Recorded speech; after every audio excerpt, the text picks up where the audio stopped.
ធម្មតាទេពេលយើងកំណត់ទៅនឹងអ្វីដែលជាផែនទីចង្អុលភ្លើងអ្វីដែលជាសកម្មភាពទៅពេលអនាគតនេះ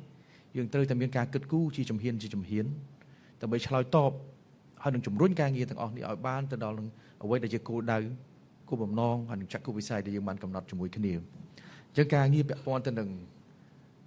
បាទនិយាយជារួមគឺថវិកាគឺសំខាន់ខ្លាំងទៅលើអ្វីដែលជាសកម្មភាពដែលយើងបានកំណត់ជាមួយគ្នាហើយខ្ញុំក៏សង្ឃឹមផងដែរថាអ្វីដែលជាការចូលរួមជាបន្តបន្ទាប់របស់អង្គថ្នាក់ដឹកនាំ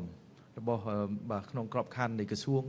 និងមន្ត្រីរាជការគ្រប់ជាន់ថ្នាក់ទាំងអស់ទាំងថ្នាក់ជាតិទាំងថ្នាក់ក្រោមជាតិគឺយើងនឹងបានឃើញនៅអ្វីដែលជាសមិទ្ធផលផ្លែផ្កា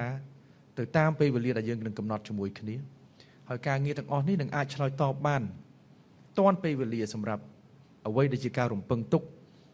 របស់រាជរដ្ឋាភិបាលក្នុងការជំរុញទៅលើការងារកំណែទម្រង់ជាជំរឿហើយនឹងការធ្វើទំនើបកម្មនៃស្ថាប័នសាធារណៈក្នុងក្របខ័ណ្ឌនៃអាណត្តិទី7របស់យើងនេះបាទជាការងារទាំងអស់នេះគឺមានសារៈសំខាន់ខ្លាំង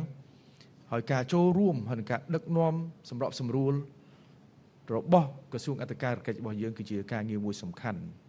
ខ្ញុំរំលឹកម្ដងទៀតគឺអ្វីដែលជាការបង្ហាញហើយនឹងការផ្ដល់នូវទំនុកចិត្តមកលើក្រសួងរបស់យើងដែលជាផ្នែកជាជជារបស់រាជរដ្ឋាភិបាលនោះគឺជាការងារមួយដែល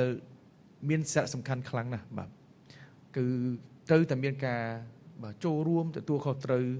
ហើយនឹងភាពម្ចាស់ការក្នុងការអនុវត្តការងារទាំងអស់នេះពីព្រោះអ្វីដែលជា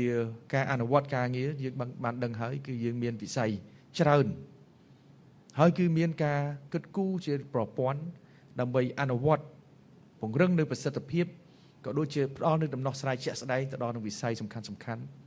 រួមទាំងការងារជុំវិញនៃការកំណែទម្រង់និងអភិបាលកិច្ចក្នុងក្របខ័ណ្ឌនៃស្ថាប័នសាធារណៈការងារទាំងអស់នេះគឺខ្ញុំក៏សង្ឃឹមផងដែរថាទោះបីជាពេលវេលាខ្ញុំនៅក្នុងក្រសួងនេះមានរយៈពេលអត់ទាន់បាន1ឆ្នាំទេប៉ុន្តែអ្វីដែលជាឆន្ទៈក្នុងការចូលរួមដឹកនាំសម្របសម្រួលជាមួយនឹងអង្គការដឹកនាំក៏ដូចជាមន្ត្រីរាជការរបស់យើងនៅក្នុងក្រសួងអធិការកិច្ចនេះគឺយើងនឹងបានបង្ហាញហើយនឹងគៀកោនៅការចូលរួមគ្រប់គ្រងពីអង្គការដឹកនាំតែក្នុងក្របខ័ណ្ឌក្រសួងទាំងក្នុងក្របខ័ណ្ឌស្ថាប័នសាធារណៈផ្សេងទាំងថ្នាក់ជាតិនិងថ្នាក់ក្រោមជាតិហើយយើងនឹងជំរុញបន្ថែមទៀតទៅលើការ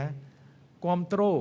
ហើយនឹងការវិតម្លៃនៅក្នុងកម្រិតមួយដែលអាចទទួលយកបានពីក្នុងក្របខ័ណ្ឌអន្តរជាតិបន្ថែមទៀតអញ្ចឹងនេះគឺជាបេសកកម្មមួយខ្ញុំគិតថាអត់ស្រួលទេបាទគឺតម្រូវឲ្យមានការចូលរួមលះបង់ទាំងអស់គ្នាគឺពេលវេលាឥឡូវនេះខ្ញុំគិតថាសមស្របទៅនឹងអ្វីដែលជាការកំណត់នៅឆន្ទៈការកំណត់នៅសកម្មភាពជុំវិញនៃការងារកំណែទម្រង់ជំរុញធ្វើយ៉ាងណានោះអាចយើងមានភាពកក់ក្ដៅទាំងអស់គ្នាបាទកូនចៅយើងអ្នកជំនាន់ក្រោយបន្តទៀតគឺយើងអាច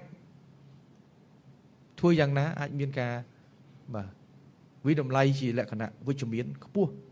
មកលើថ្នាក់ដឹកនាំក៏ដូចជាអង្គមន្ត្រីរាជការទាំងអស់នៅក្នុងចំនួននេះក្នុងការអនុវត្តការងារនេះឲ្យមានប្រសិទ្ធភាពតាមបរិបទនៃកម្ពុជារបស់យើងបាទ